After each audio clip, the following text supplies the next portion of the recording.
All right, let's dive into King Lear. We're going to be taking a deep dive into this iconic character, his tragic journey, all that. And what's really cool is our main source material is this analysis called King Lear, the Prideful Hero. Ooh, that sounds interesting. Yeah, it's got some really interesting perspectives on Lear's personality, the choices he makes, you know. So we'll Uh, be looking at all sorts of themes like pride, loyalty, madness, that kind of thing. you said fragility of power. Oh, right. Yeah, fragility of power too. Heavy stuff. Right. But it's going to be a fascinating deep dive, I think. Looking forward to it. This whole idea of a tragic hero, it's a concept that's been around for centuries. The ancient Greeks called it hamartia. Hamartia. Yeah, but it basically means a fatal flaw that leads to a hero's downfall. But what makes this so interesting, for us today is that it's not just some abstract concept. Right. Like, think about it. Have you ever made a decision based on needing validation or praise, even if you knew deep down it wasn't the most logical choice? Oh, all the time. I mean, who hasn't? Right.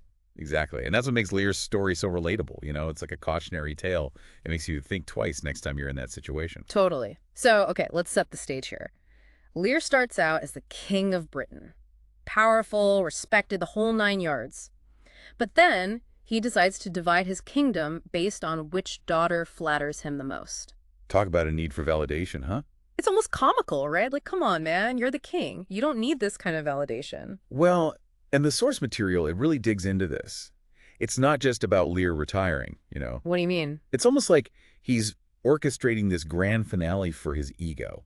He needs to feel loved, adored, and he's willing to stake his entire kingdom on it. Wow. So it's more about him than his daughters, even. Exactly. There's this quote where he proclaims, "Know that we have divided in three our kingdom," and it just hits you. It's like, look at me, everybody. My daughters love me this much. Yeah, it's a total power move disguised as a loving gesture. Yeah.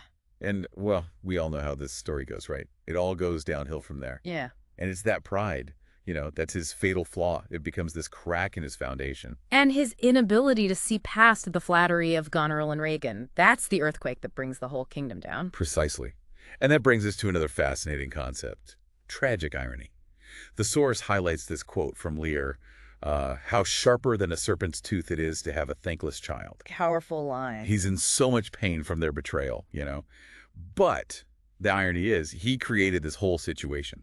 By rejecting Cordelia? Yes, the daughter who genuinely loved him. It's like he built the cage he's trapped in. It's almost like Shakespeare is saying, hey, you listening out there? Okay. Sometimes we create our own misery. You said it. We make choices based on ego or insecurity, and those choices can have some pretty devastating consequences.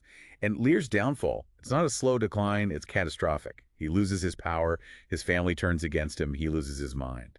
And it all culminates in that incredible storm scene. Oh, that storm scene.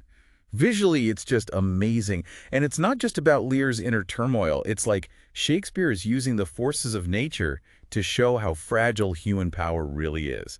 Blow winds and crack your cheeks, rage, blow. You can feel the weight of the world crashing down on him, but there's also something so powerful in that moment. Absolutely. He's confronting the consequences of his actions.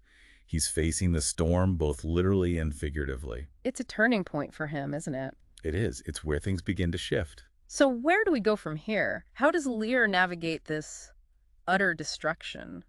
Well, that's what we'll be unpacking in the next part of our deep dive. It's going to get really interesting. So we left off with Lear facing this storm, both literally and metaphorically. But remember, he's not alone in this story. Each character, they all play a crucial role. It's like they're each a mirror to Lear's own, fractured self. Oh, I like that. Each interaction peels back another layer of Lear's persona. Exactly. Take Cordelia, for example. The source material paints her as, like, the moral compass of the play, She embodies genuine love and loyalty. And that whole love test, right? Her refusal to play into Lear's vanity, that's a powerful statement. It's like she's saying, my love for you isn't a performance. It's a bond. Yes. And Lear just doesn't get it. He's so fixated on these public displays of affection. On needing to be adored. Right. So he misses the real deal standing right in front of him. And it's a mistake, with huge consequences, not just for Lear, but for the whole kingdom. That power vacuum he creates. By rejecting Cordelia and empowering Goneril and Regan, that just sets off this chain reaction of betrayal and chaos. It's like watching a train wreck in slow motion. You can't look away. Oh, and speaking of Goneril and Regan, they're like the opposite side of that coin. Master manipulators.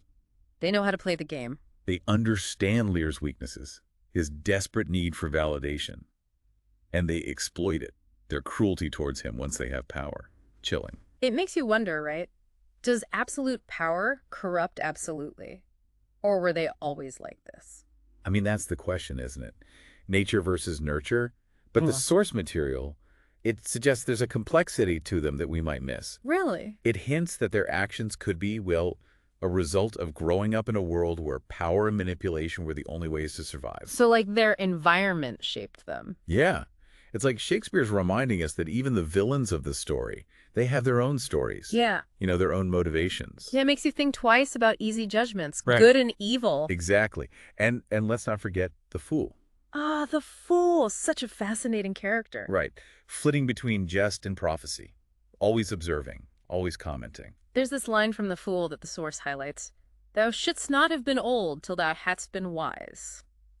It's like a cheeky reminder, right? Hey, man. Age doesn't automatically equal wisdom. Sometimes it takes a painful lesson to open our eyes. It's like he's a stand-in for the audience, you know, voicing our anxieties, our frustrations. A constant reminder that things aren't always what they seem. And sometimes the most profound truths, they're spoken through laughter and riddles. So we have Lear, stripped of everything, betrayed, facing the storm. But it's in this moment of vulnerability that he starts to see clearly what's going on inside him during this transformation. He's going through a kind of metamorphosis, a stripping away of ego and illusion. It's painful, but he's confronting his own mortality, his own failings. And in doing so, he connects with something bigger, the shared suffering of humanity. Yes. He's not just a king anymore, he's a man, grappling with the big questions. He sees the world with new eyes. So he realizes the trappings of power, status, meaningless. Exactly. In the face of human vulnerability and the power of nature, and, in that recognition, there's a glimmer of hope for Lear, a chance for redemption. Even if it comes at a terrible cost. Right. But even in tragedy, there's potential for growth, for transformation. It's like Shakespeare saying sometimes we have to lose everything to truly find ourselves. It's a powerful insight and a reminder that even in our own lives, it's often through confronting our mistakes that we discover our greatest strengths. This has been so insightful, but we've only scratched the surface. What awaits us in the final act of our deep dive? Well, we'll delve into the consequences of Lear's transformation, explore the concept of redemption, and ponder the enduring legacy of this tale. But most importantly, we'll ask what Lear's story can teach you about navigating your own life. It's wild, right? We've been on this journey with Lear, through his rise and fall, seeing him descend into madness and then those glimmers of redemption. But it's not just a story about a king. No, not at all. It's a story about all of us, isn't it? Absolutely. I think that's what makes it so powerful. It's like looking back at your own life, those moments where, I don't know, pride or the need for validation maybe led you down a bad path. Totally. It makes you think. That's the beauty of great literature.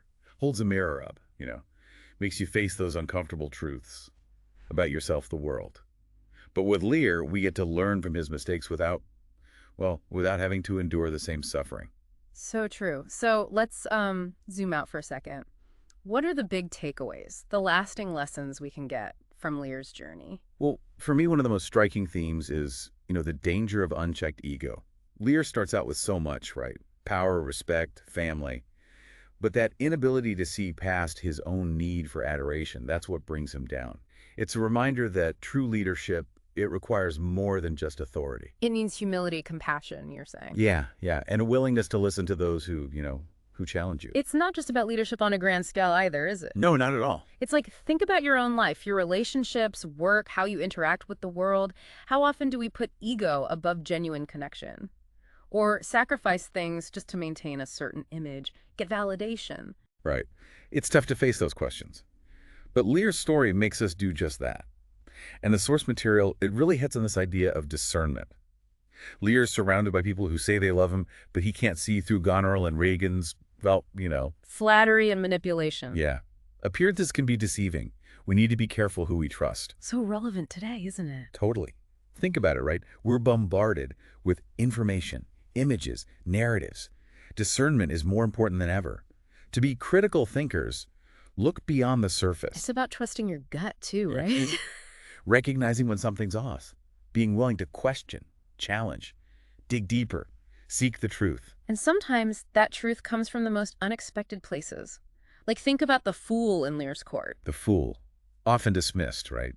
As a jester. But so wise. His words have so much insight. It's a reminder to be open to different perspectives, even if they challenge our assumptions. Exactly. To Yeah. be humble, to acknowledge that we don't have all the answers.